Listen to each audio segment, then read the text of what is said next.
Well, hello, everybody. Welcome to ULT San Diego for the Aquarian series. This evening, the title of the presentation is Kriyashakti, and this is given to us today by John Powers and Elton Hall. Now, before we begin, a reading. This is from The Secret Doctrine, Volume 1, page 210. When moved by the law of evolution, the lords of wisdom infused into him the spark of consciousness. The first feeling it awoke to life and activity was a sense of solidarity, of oneness with his spiritual creators, as the child's first feeling is for its mother and nurse.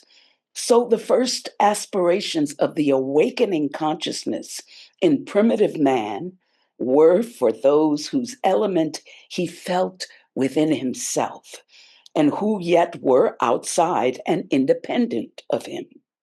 Devotion arose out of that feeling and became the first and foremost motor in his nature, for it is the only one which is natural in our heart, which is innate in us. It lives undeniably and has settled in all its ineradicable strength and power in the Asiatic Aryan heart from the third race direct through its first mind-born sons, the fruits of Kriyashakti. As time rolled on, the holy caste of initiates produced but rarely, and from age to age, such perfect creatures, beings apart inwardly, though the same as those who produce them outwardly. Secret Doctrine 210 to 11. And now we give to you Mr. John Powers and Mr. Elton Hall.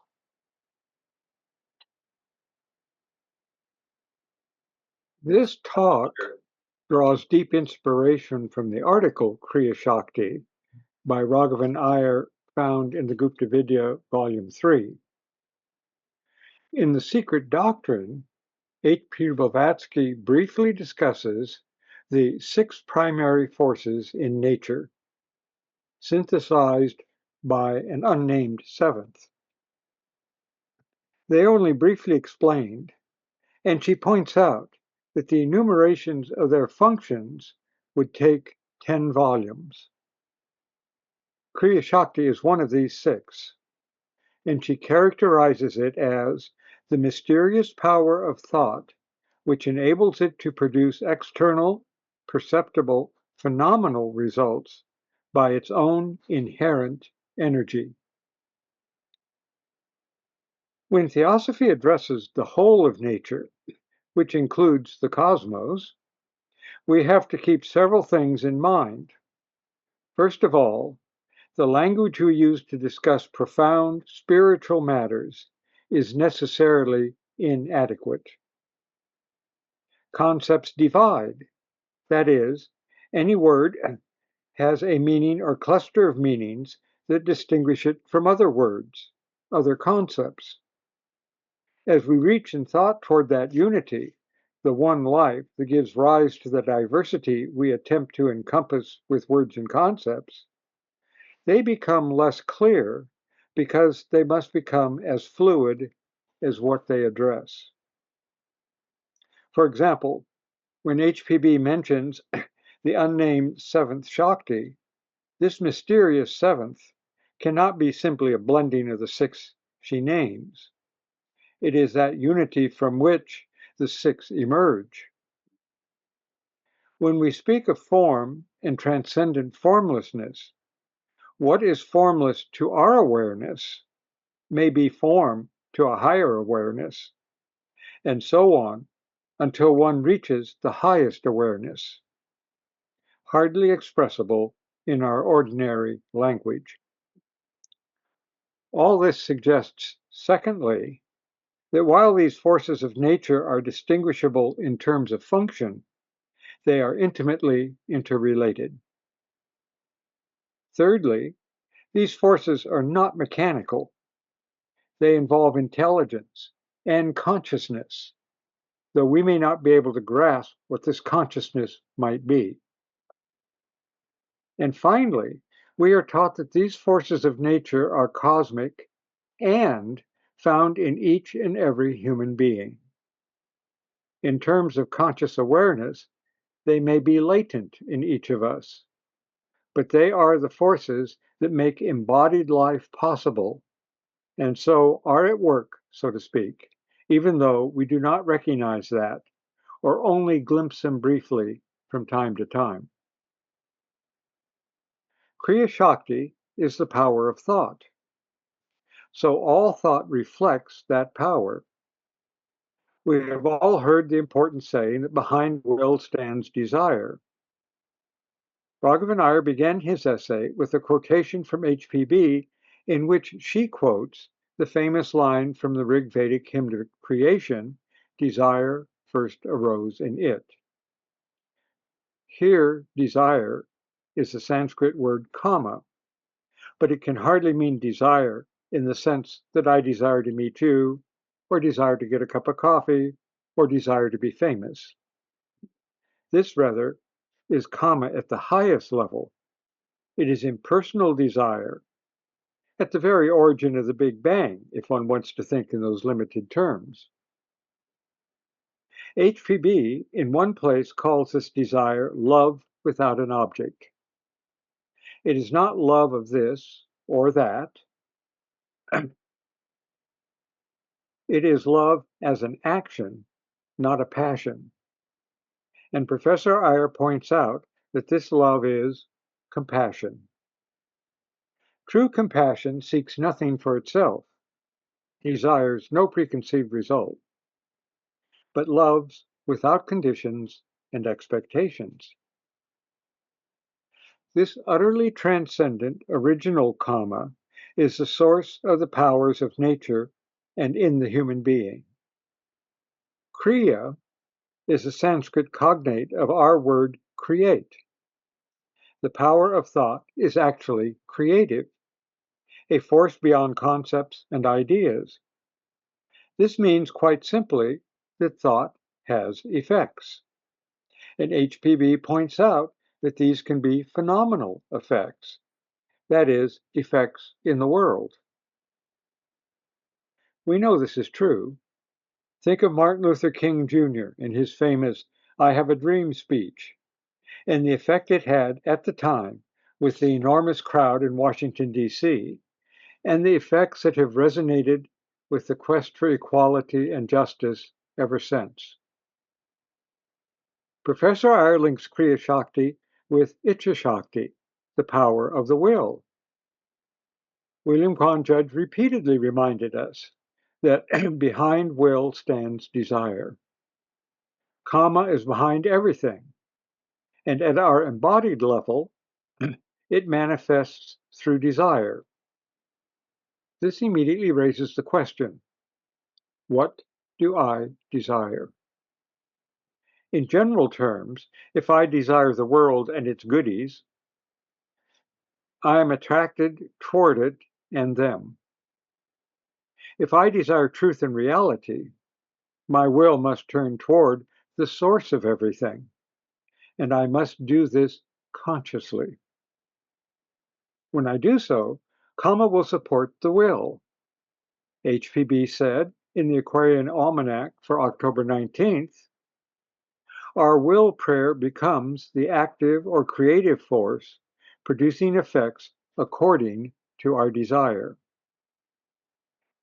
This will prayer is what some Buddhist schools call the turning about of consciousness, a redirection that radically reorients our creative thought. This will manifest as concentration, meditation, devotion, and growing compassion. We can see why Professor Iyer brings Kriyashakti and Ichashakti together. Indeed, The whole of the path set out in the voice of the silence has will prayer as its foundation. All this says much about our thoughts. In daily life, how we think of ourselves and others affects both. Every drop of water in the ocean affects the seas, however minutely. And so it is with our thoughts. No matter how random, they affect the collective thought of humanity. Focusing our thoughts on what is more true, what is more real, what at least is a little less myopic, has effects, both within our embodied natures and between all living beings. And everything is living, from dormant minerals through the visible nature and beyond. Concentrated, focused thought on the highest we can imagine, focused at whatever level we can on the one life, has effects in all nature, which includes us. We know this is true from the various documented accounts of people with incurable diseases, including cancers, who through focused thinking cured the incurable, somehow. If this is possible on the physical level, and it's been repeatedly shown to be possible, imagine what is possible at higher levels of thought. Think of the warning of Spinoza for October 20th. So long as we imagine that we cannot do this or that, so long are we determined not to do it. We must ask, are we determined to reach toward truth? There, thought is ideation, and this is the release of Kriyashakti within each of us. Such a thought, in reaching the transcendent, employs the creative imagination, not mere fantasy and wishful thinking, to create what we in potentiality are. This is realization, the making real of what was formerly just a belief or a conception. In the quotation for October 22nd, Apollonius said, "Imagination is one of the most potent faculties, for it enables us to reach nearer to realities." Such considerations as these pose a fundamental challenge to each of us. What are we here in embodied existence for? What is the point? Is it for a transient personality that arrogates reality to itself? A lie we know to be a lie? Or is it for the whole of nature and all humanity? If we are here for the whole, and if the one life is one, we must be here for the whole.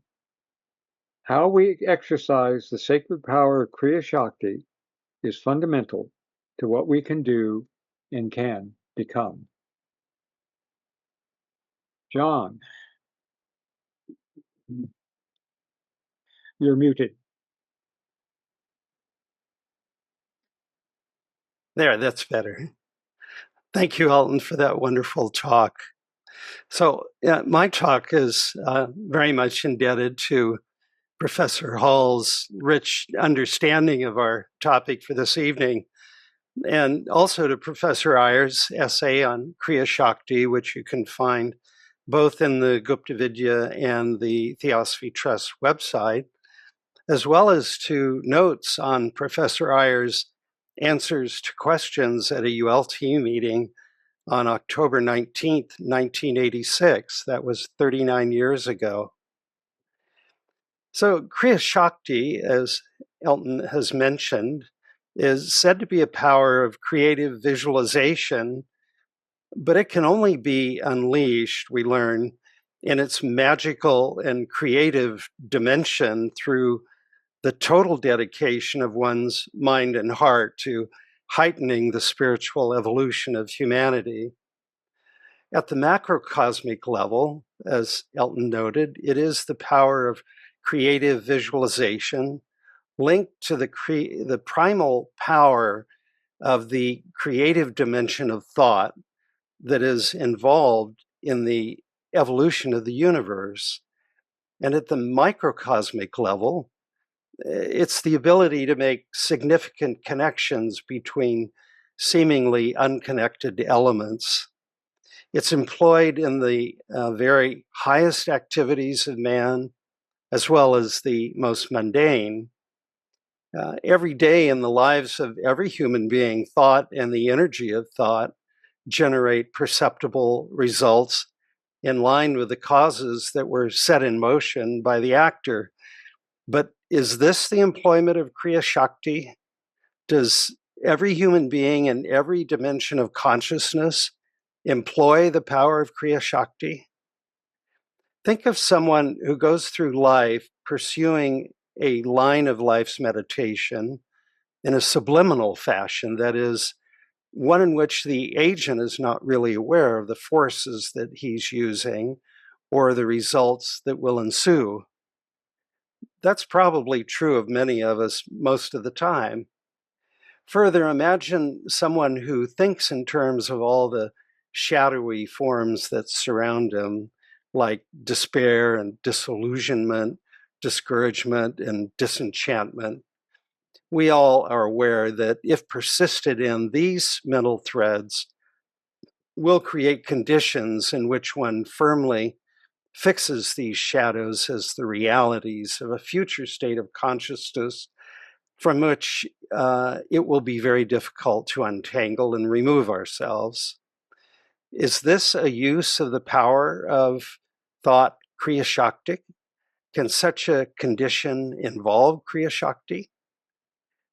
These questions should raise our suspicions or intuitions that something more is involved in Kriyashakti than just the power of thought to produce perceptible results. If one has some awareness, even minimally, not only that one's thinking will produce perceptual results, but that one can also awaken and use a powerful potency of creative imagination, Kriyashakti, then we can, in principle, employ the same potencies of thought in some fashion that awakened the universe from its pre-manvantaric slumber, and which was, we are told, employed by divine beings, the Kumaras, to use the Hindu designation, to inject, so to speak, the higher principles of man into his being. We possess the same powers in essence as the creators of the human race.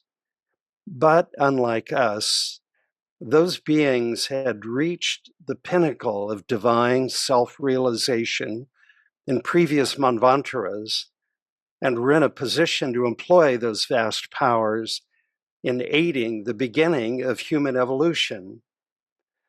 If we could begin on behalf of all to make use of, in a small way, the hidden potency of Kriyashakti in daily life, we could, for example, begin to use our ability to make connections and thereby see opportunities presented by karmic precipitations where we used to only see obstacles.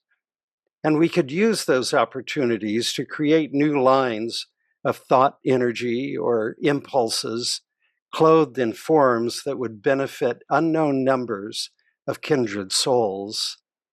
As Professor Iyer notes in his essay on Kriyashakti, quote, like all the mighty Shakti powers hidden in the constitution of man, Kriyashakti can be fully aroused and made active only out of the most compassionate and universal motives.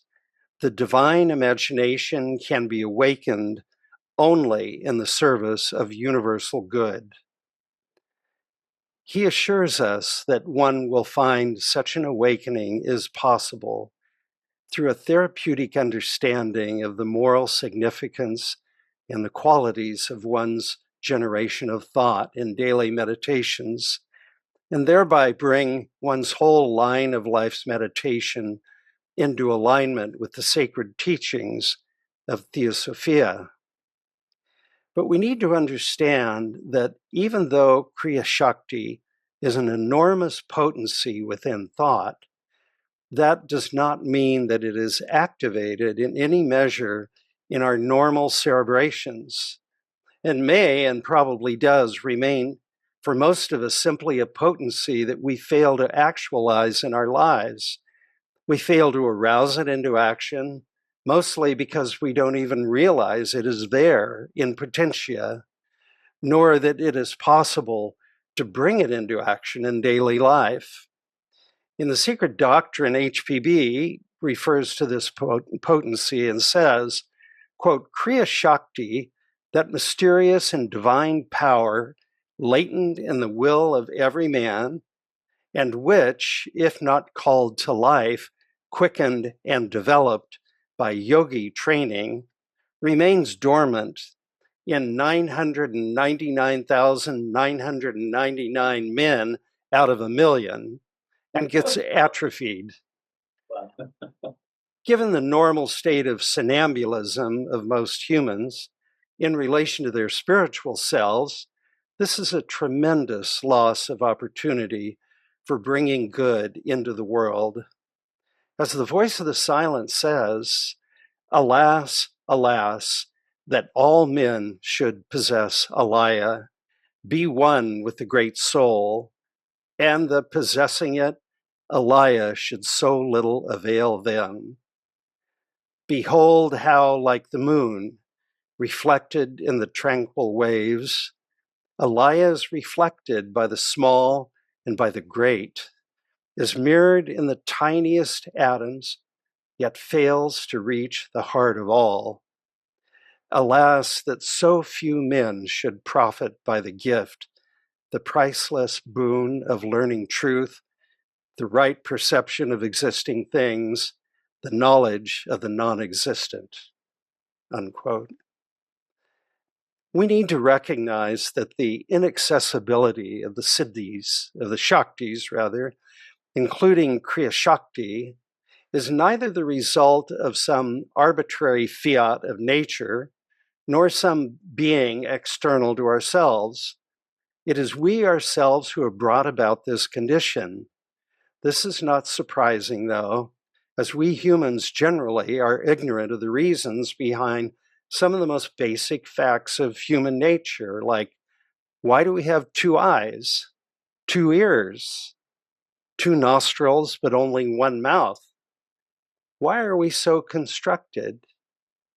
What is the meaning behind the form of capital M man standing erect with outstretched arms, as in Leonardo's Vitruvian Man, depicting man inscribed in both a circle and a square, representing the ideal balance between the divine, the circle, and the earthly, the square?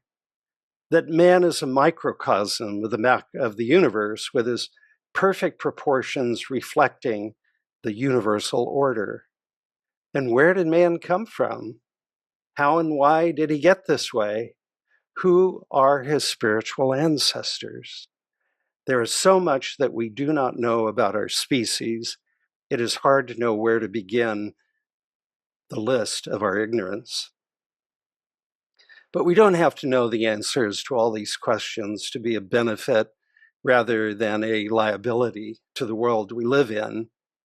We can emulate those perfected beings who have attained to complete self-knowledge and divine self-realization, those beings who, quote, now adding conscious knowledge and will to their inherent divine purity, created by Kriyashakti, the semi-divine man, who became the seed on earth for future adepts, in the words of H.P. Blavatsky.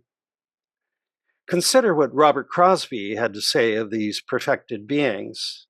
Quote, they have not extended their power to know. We have each of us the same power to know that is theirs. But they have extended the facilities of the instruments which they possess. They have improved what they have. They have better brains. They have better bodies. And how did they acquire them? By fulfilling every duty which faced them. regardless of what came to themselves. They thought nothing of acquiring power and knowledge for themselves. They thought only of gaining power that they might expend it for the benefit of every living creature. In so doing, they opened the doors to the full play of the power of the Spirit within. We do the very opposite. We contract the divine power of the Spirit within us to the pinholes of personal desires and selfishness. Do we not see that? Do we not see that we ourselves stand in the way of the use of the power within us because our ideas are selfish, small, and mean, unquote. We are told in Professor Iyer's essay on Kriyashakti of the wise priestess Diotima's magnificent words about love as that which mediates between the immortal and the mortal, that which mediates between plenty and poverty, that which mediates between the unbounded and the most limited. And love mediates with that which it does not possess, but which it can bring to life. It is that which can fecundate, but which first must impregnate love. And that comes from beyond itself. And that is the power of thought, the mystic power of meditation. If love is that very energy, that aspiration that both moves all beings, and at the same time, while it arouses them by raising expectations, it also frustrates them as it prompts divine discontent, our perennial dissatisfaction with our present selves, which prods us to look beyond to the future, driven by a longing for something higher, freer, and more noble. This discontent is a perpetual catalyst of spiritual evolution. And behind it is Kamadeva, as Helton mentioned, said in a wonderful passage in the Atharva Veda to be the son of Dharma and Shraddha. And we understand Dharma as an innate sense of what is due to other beings, what we owe to others in every situation. What is our responsibility in this world? And as Elton noted in his final paragraph, what is the reason for which one is born? What is it if one did not do, one would not be able to die with self-respect? Each human being must discover and find out again and again what their dharma is until it becomes very clear what it is in the light of our own imperfect understanding. We also need shraddha, or faith, before eros can really come alive, before kamadeva can be generated. And that is very hard because it means we have to possess total trust, a childlike but absolute, unalloyed, and unquestioned trust and faith in the path, the teachings, the teachers, and the goodness at the core of every human being and the universe. The path of Kriyashakti, if we want to call it that, involves self-government and inner transformation, which leads to self-rule, or swaraj, conquering our irrationality, our inner chaos, and the cruelty within ourselves. And it leads us to align our understanding and our actions with the logic of great nature. In so doing, constant gratitude, reverence, and magnanimity will come naturally to us as we make all of our thoughts, feelings, volitions, and words resonate to the sacred rhythms of the cosmos. Thank you. Thank you, John and Elton. For the most part, I would like it, if you don't mind, is to kind of MC everything, both of you going forward, because there's two of you. But I have a question that I wanted to ask just right off the bat. Other than that, people can just raise their electronic hands, and also anybody here in the hall that wants to raise their hand, just walk up here and hit the electronic hand thing or something. Okay, let me find it. There was a quote, the lead quote really for the week, and there's something that struck me in that.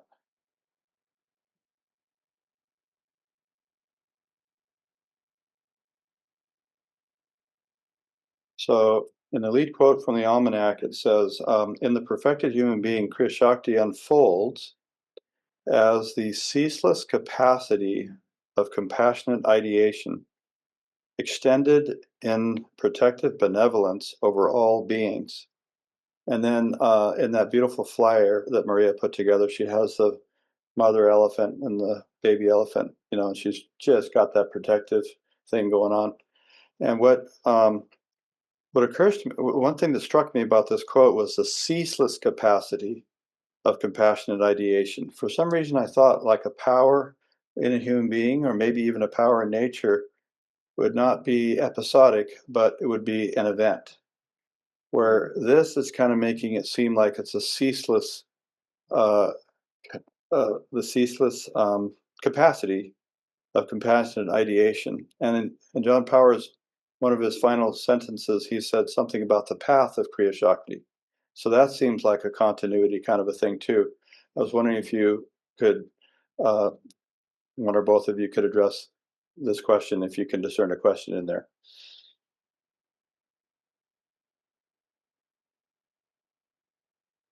Unmute.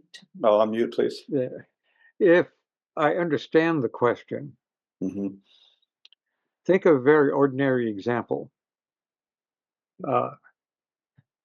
Here in New York, upstate New York, we have a power company. Winter is coming.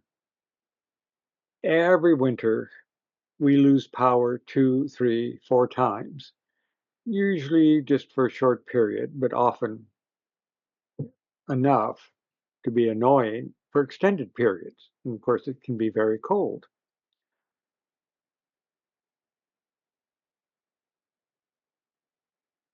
To the extent that I can focus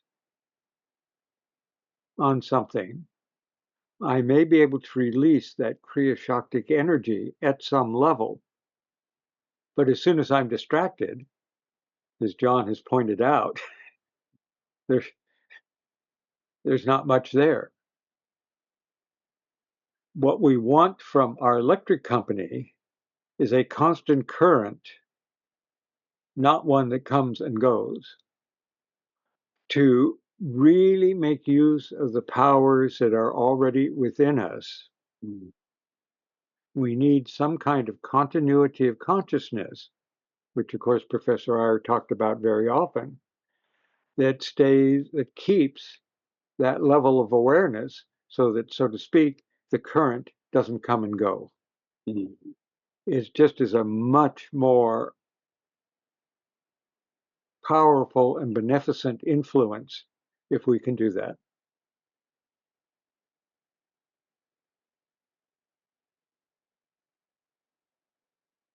Interesting observations, Hilton.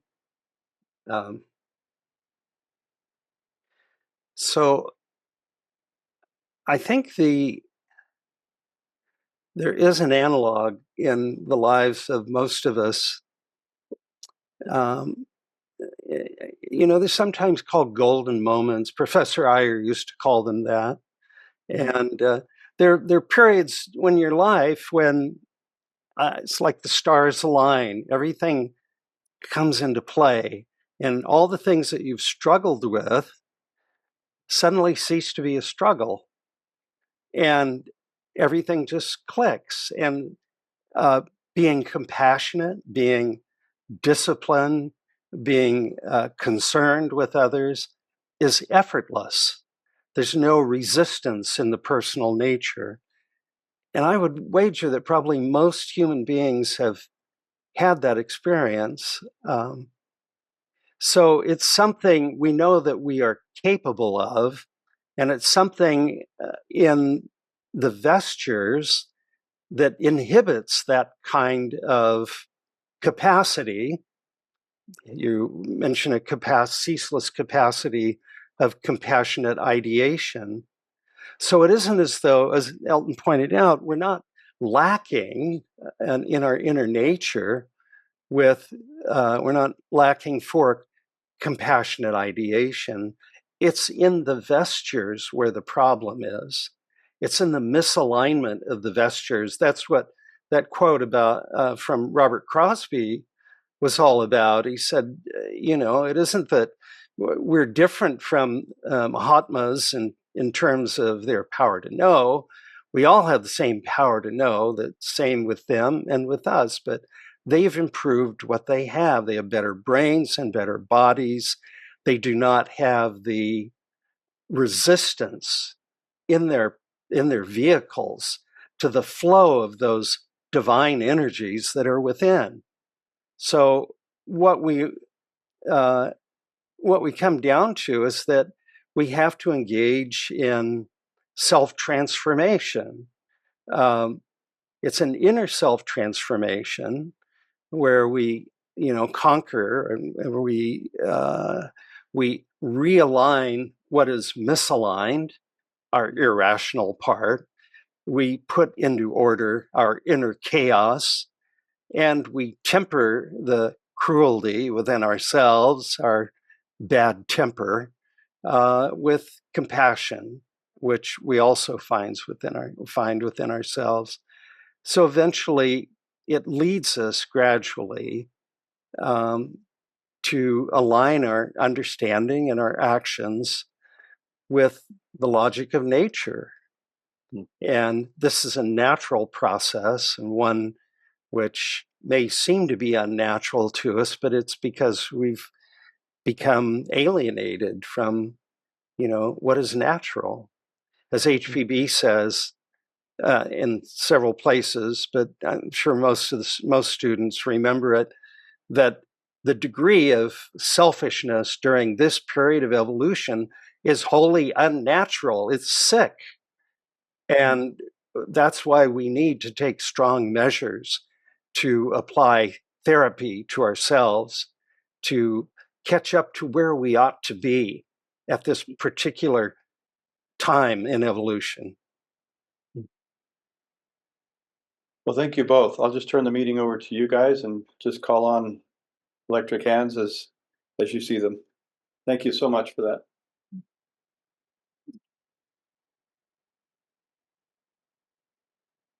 Jeff, I see your hand. Yeah, hi. Thanks for the interesting talk. I'm wondering about thought.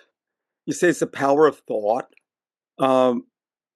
but and I think that John said it was an aspect of that power. Is Kriyashakti? I mean, thought could be something where we're pursuing truth, where we're trying to understand something on a deeper level. But Kriyashakti isn't about that, is it?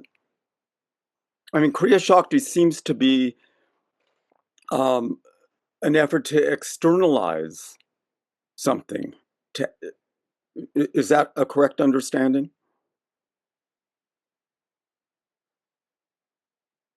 John, you talked about the power of thought. Okay. So, Jeff, would you mind restating your question once more? Okay, look. If we talk about thought, I mean, I couldn't define thought, and so I'm not asking you to do that. Right. But when unless you want to, but thought often I'm going to think about it doesn't mean that I'm going to externalize some innerly conceived form. That it means that I'm going to sift different information or inspiration or intuitions and correlate them and try to come up with an understanding or the truth. Okay, but when you're talking about Kriyashakti here, you're not talking about that, right? You're talking about an externalizing force, which is why, well, that was a quote that you read that said Kriyashakti and Ichcha Shakti are used to produce phenomenon, which are externalizations. And I think even in Blavatsky's definition, which was on page 293 of the first volume of SD, that was saying something to that effect, wasn't it? That it's an externalizing force. Okay. So your question is about this externalizing aspect of Kriyashakti, correct? No, I'm saying that Kriyashakti seems to be an externalizing power. It's not, unless there's some other aspects.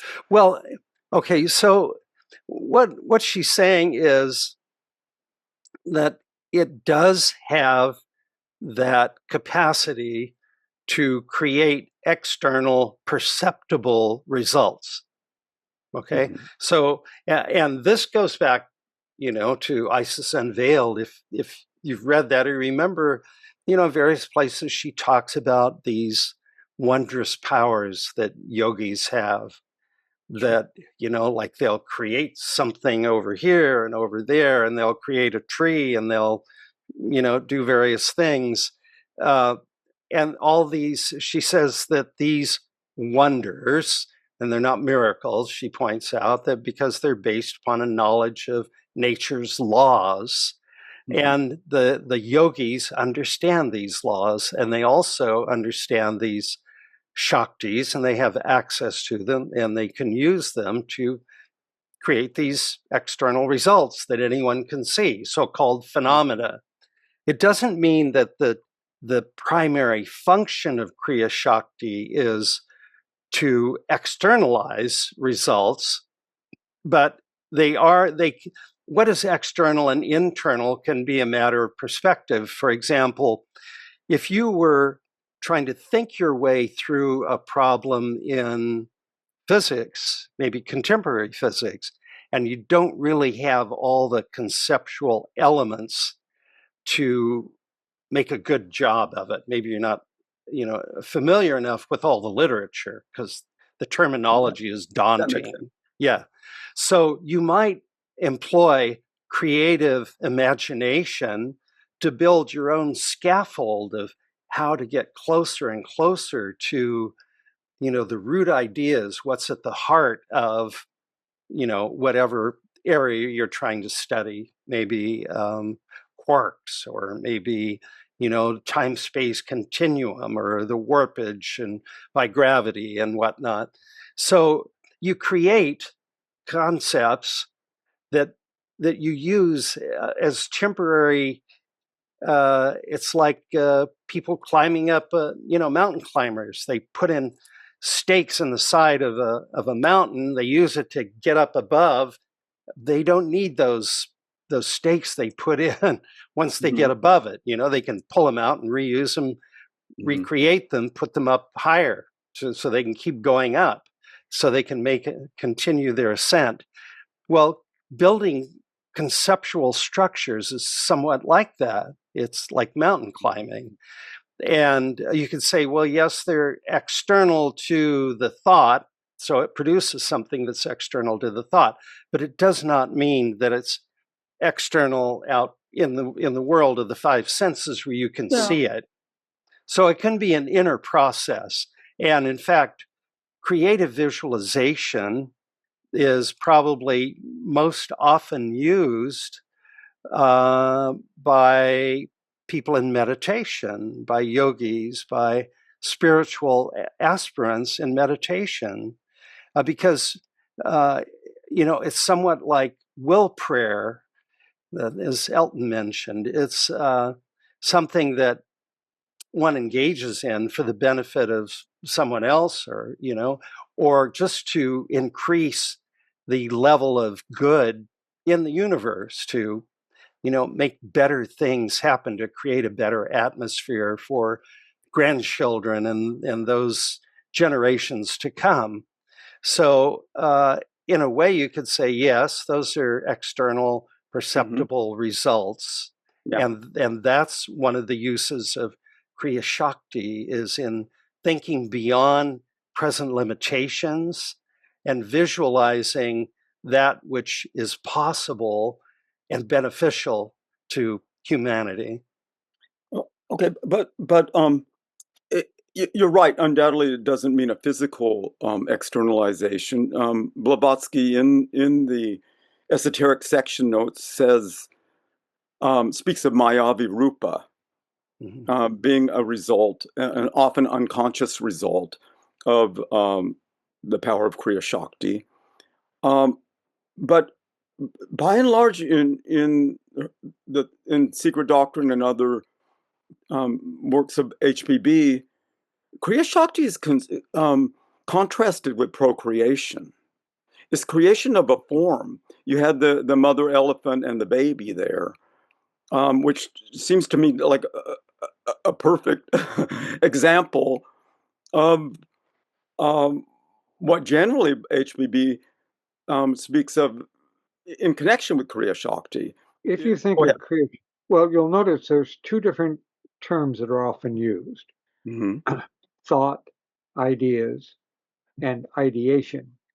Ideation is that creative power you're talking about, because it's a turning thought into realities, which, when you're doing that deep thinking, you're attempting to do within yourself. Okay. But there is nothing in the world, everyday world, physical world, that doesn't at some level reflect those deeper powers, or it wouldn't exist. Sure. We're probably everyone has had this experience of walking into a room where you instantly realize, this room is kind of happiness. The people in here seem to be happy, or they seem to be depressed, or they seem to be tense. Now they're all thinking, stuff is going on in their head. They may be saying nothing, but we immediately pick something up. That itself should be a clue. You may be thinking entirely in your head, but it doesn't all stay there. The fact I can't read your mind doesn't mean I don't pick up what's going on. And if one becomes more sensitive, one picks up quite a lot. One of the things you've noticed with, say, friends or couples who know one another well, we often say they complete one another's sentences. Well, yes, there's a reason for that. So even at this at this broken up, diverse, almost chaotic level, that reflection is still there. So one might think of Kriyashakti as, say, like the light of the moon. If it's reflected in a still pond, it's reflected as the moon. If it's reflected on the ocean, it's reflected as little dashes of light this way and that way, but it's still the reflected light. Though seeing that reflected light in the ocean, we might never be able to figure out it's the moon that's being reflected, if that's all we could see. Whereas in the still lake, we'd immediately recognize that, but it's still reflected. So yes, Kriyashakti as ideation is deliberately and intelligently, and that's why it gets tied to the will, creative. But even our ordinary everyday thinking, well or ill, is in fact radiating as well, fortunately, not very strongly. Yeah. I mean, she said that was an interesting point that you made, that HBB says it's latent in 99.99999% of the people. And whereas we wouldn't say that about a lot of powers. I mean, Otani just hit 3 home runs. He has muscular power. Okay, but we all have some degree of muscular power, even if we're rapidly losing it. But I want to say, I still, and I won't continue and hog the microphone, but I still say it's externalization. Everything you say is true, Elton. I mean, HBB says it near the beginning of the Secret Doctrine that the world is a symbol of reality. which is sort of another way of saying what you're pointing out. But the first commandment of Elohim to humanity that he's just created is be fruitful and multiply. Isn't that what Kriyashakti is about, in the broadest sense of being fruitful and multiplying? That it doesn't seem to me that it's about. I mean, it could be, if you say that you're creating something on an inner plane. But Jeff, can I interrupt for just a second? Yes. Sure. So if you take that phrase, be fruitful and multiply, you can apply that at perhaps a higher level and think of Pistis Sophia and the syzygies and the emanations that come from, the divine realm, the plenum, and that's how the whole universe is propagated. Be fruitful and multiply. It's emanations from a creative imagination. David Grossman had his hand up. Yeah, it's back again. David. Oh, hi. Actually, this discussion is kind of interesting because I was thinking that maybe a mother is one who really exhibits the power of Kriyashakti so well for her young. Because a mother, is selfless, is compassionate, uses kindness, and really has an awareness all the time of the needs of the young one. So in a sense, could we say that's, the action of Kriyashakti at work? Total I don't know if impersonality is the right term, but total giving to the other. There's at least an unconditionality there. Yeah, right. Yeah. So in a sense, maybe Kriyashakti is the ego in action. And one's acting from that higher place in ourselves through Manas with the light of Buddhi shining through. That's maybe Kriyashakti at work, right. No matter what we're doing in life. Right. Just a thought, anyway. Well, on the subject of mothers and babies, so it strikes me that there are many levels to Kriyashakti. There's the kind of ordinary sense where it's creative imagination. You sit and you think of, what do you want your new house? You bought a lot, you want to build a house on it. And, you start thinking about what kind of house do you want? You want this and this, and you want, the orientation and all kinds of things. You can spend a lot of time and imagination on it. And that's one level of this creative imagination. It's not the Kriyashakti that is only unlocked through yogi training or through those spiritual aspirants who open themselves up through having a universal motive that is total love and devotion to humanity as a whole, the welfare of humanity. But think of individually, you hear of mothers who have some a pregnant mother, for example, in the very early stages of pregnancy or somewhere before the 6 months, and they have a traumatic event, something the very frightening or horrific experience, and they end up impressing something on the outer surface of the baby, like a birth. What do you call them? A birthmark? Birthmark. Birthmark, yeah. And, that comes from the imagination of the mother. That shows just how powerful it is. But there's another aspect, too, that one could think of as that, the soul, the inner nature of that mother might be exercising Kriyashakti in thinking of this child that she wants. And this visualization, this exercise of creative imagination can hook up with a soul waiting to incarnate.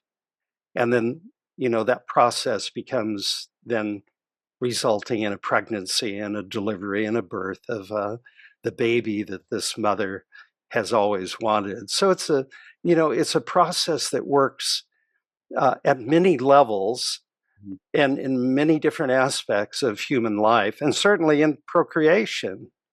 But we have to remember that the kind of the pristine force of Kriyashakti that's used, that we read about in the Secret Doctrine, that's present and used by these perfected beings in the generation of the human race, that's a very, very high, sort of exalted power, a magical power that requires tremendous self-purification, self-awareness, self-realization, self-command, in order to tap into and to make use of.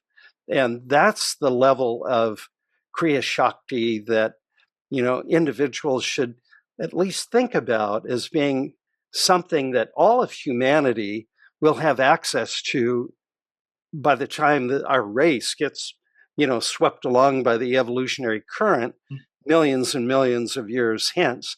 And it also was something that the third root race had access to, and where in that beautiful quote on the flyer said that, that the thoughts were subjective pictures and cerebration.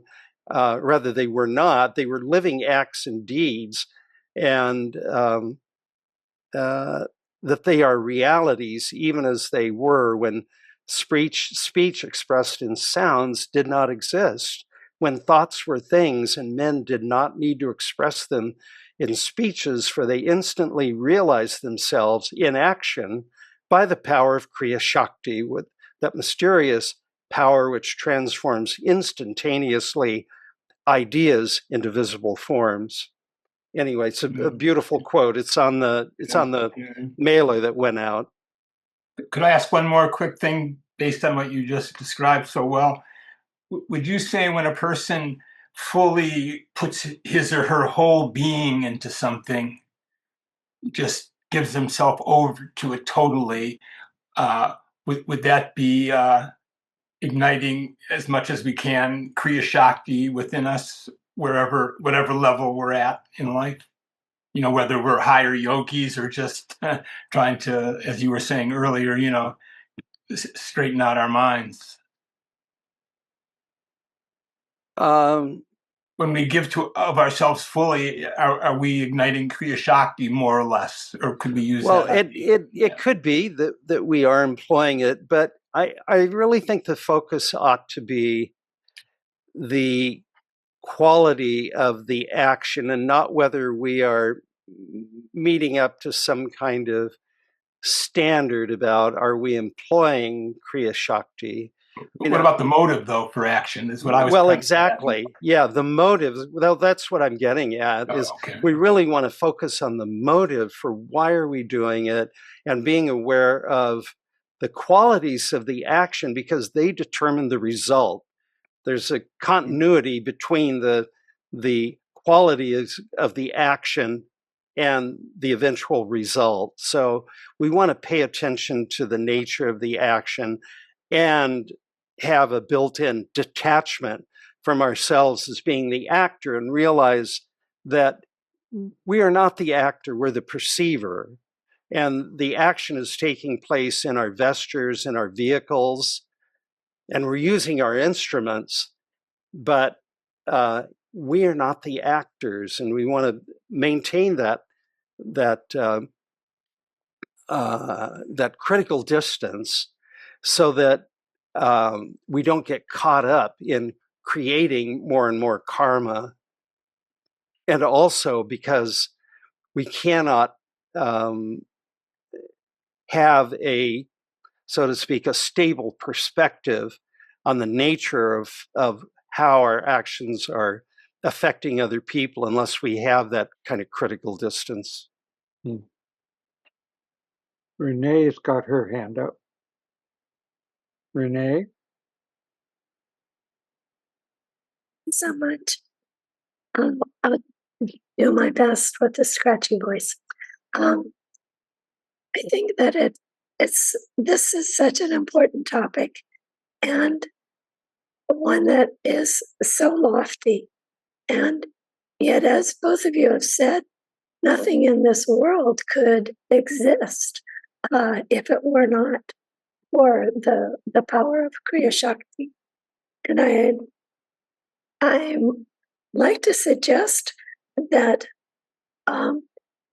in alignment with what David said, when we can really summon our best intention, and then from there activate our creative imagination to bring something into the world to be a benefit, that we can look at examples of that along a long spectrum of things, so that we don't feel as if this is something that can only be understood at the highest, most lofty cosmic levels, and it becomes then almost irrelevant to us in our daily lives. I think it's a hugely important topic. David was asking about a mother. I mean, when a mother looks at a very maybe limited grocery supply in her cupboard and refrigerator and wants to create something for her family that's going to be a benefit and health to them and will also taste good to them, so they'll eat. I mean, there's a certain amount of creative energy and that goes into making that. During the time of being involved in Theosophy School plays, and part of a group that were bringing these plays to mind or into being, it was such a privilege. And it was a matter of, first of all, sometimes we didn't just use the, Theosophy School books that had different stories. We would also be open to different children's books that could be transformed into plays that would have a very beneficial meaning and import upon the children. And so you get a picture book, and then you begin to imagine this story that's on the flat colored pages of the book coming to life. And then as you're imagining it coming into life, then you're thinking of this group of children that you're working with. And what are the needs of all those children? And what are their talents? And how could you imagine, sometimes it requires changing certain characters from male to female or older or younger or whatever to craft this story into a format that's really going to bring out the best of the group that you're working with. And you see it in very great detail, and yet also with a certain open fluidity, so that when the children themselves come up with good ideas, you're not so focused on this one little way you thought of it that you can incorporate some marvelous idea that they have. It's a very fluid, creative imagination that can accommodate those kind of changes.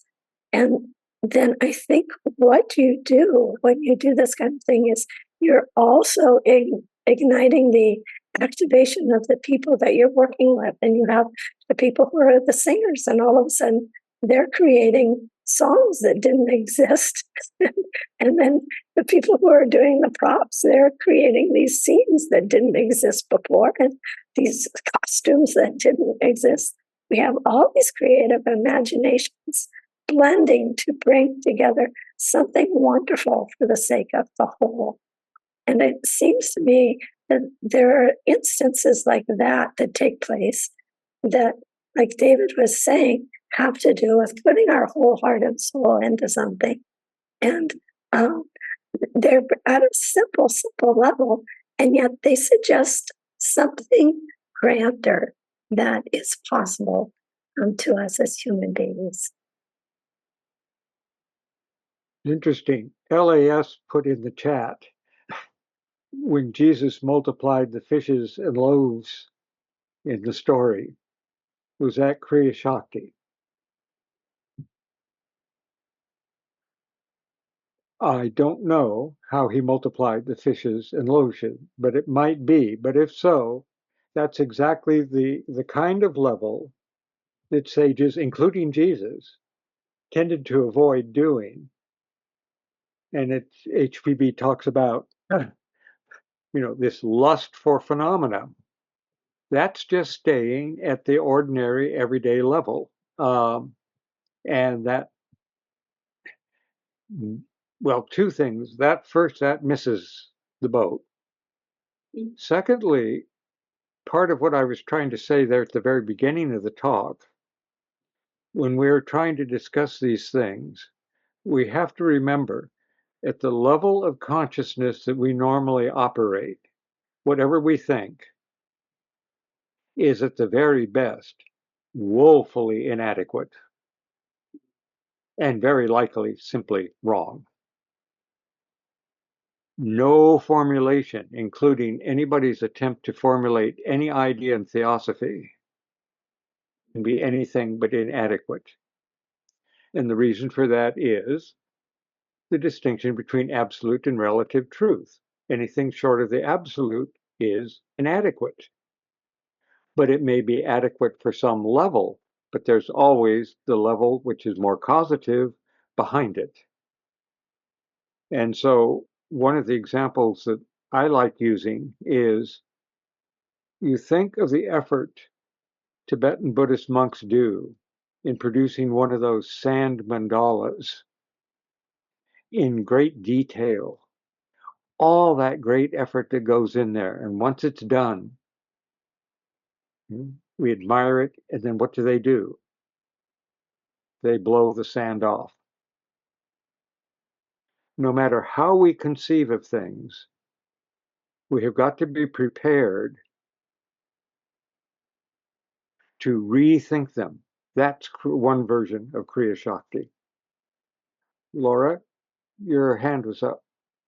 Yes, well, Renee brought to our attention something really important here, too, with the power of Kriyashakti, is the idea of non-separateness and the idea of the unity of our collective thought, which is really important to think of, too. And so not only are we creating our own individual mandalas, but we're also, as a humanity, creating a mandala as well. And Renee's story about the children in Theosophy School indicated that. So, yeah.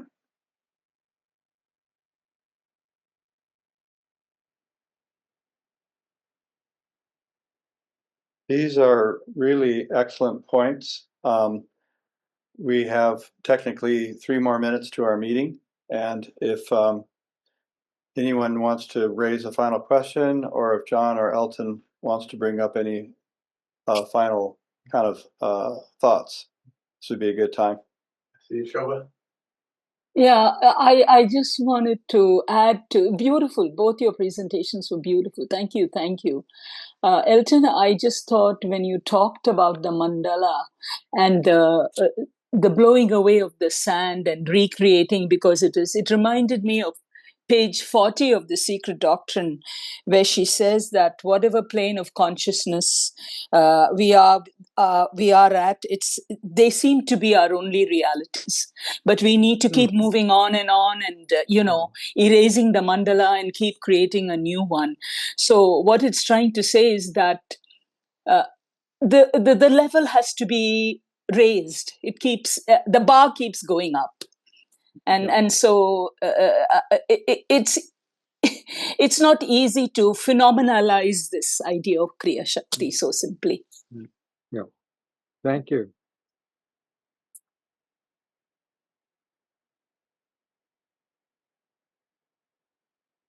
Well, I just wanted to express my profound thanks to both of you for presenting this very important topic so clearly and succinctly and archetypally, and bringing in these deep ideas from the secret doctrine as well as from the writings and teachings of Professor Iyer, and also using the almanac to such avail and making it so accessible to us. So my profoundest thanks to both of you for this really excellent presentation, and my thanks to all the really excellent questions and the probing, um, uh, really seeking questions to really get to the heart of this really important topic that's so important.